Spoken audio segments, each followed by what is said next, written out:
ಎಲ್ಲ 12% ಲವ್. ಇವಾಗೆಲ್ಲ ಅಷ್ಟೇ ಕಣೋ.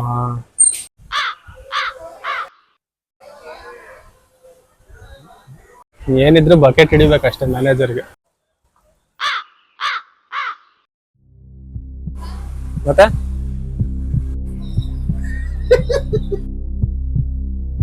ಇನ್ನೇನ್ ಸಮಾಚಾರ ಮಗ? ಮಾಡ್ತೀನಿ ಆಮೇಲೆ.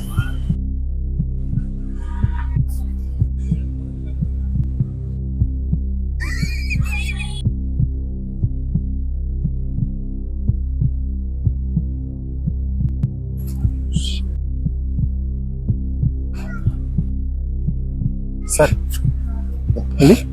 ಸರ್, ಅವಾಗಲಿಂದ ಅಬ್ಸರ್ವ್ ಮಾಡ್ತಾ ಇದ್ದೀನಿ, ಅಲ್ಲೊಬ್ಬ ವ್ಯಕ್ತಿ ನಿಮ್ಮನ್ನೇ ನೋಡ್ತಾ ಇದ್ದೀನಿ ಸರ್. ಸಡನ್ ಆಗಿ ತಿರುಗ್ಬೇಡಿ, ಅಲ್ಲಿ ನಿಮ್ಮ ಎದುರುಗಡೆ ಒಂದು ಆಟೋ ಕಾಣಿಸ್ತಿದೆಯಲ್ಲ, ಅದ್ರ ಪಕ್ಕದಲ್ಲಿ ಒಂದು ಬೈಕಲ್ಲಿ ಕೂತಿದ್ದ ನೋಡಿ ಸರ್.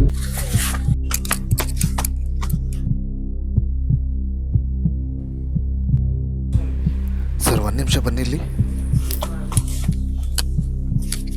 ಚಳಿ ಹೊಂಟಿದ್ರಿ. ಹಲೋ ಶಿಟ್.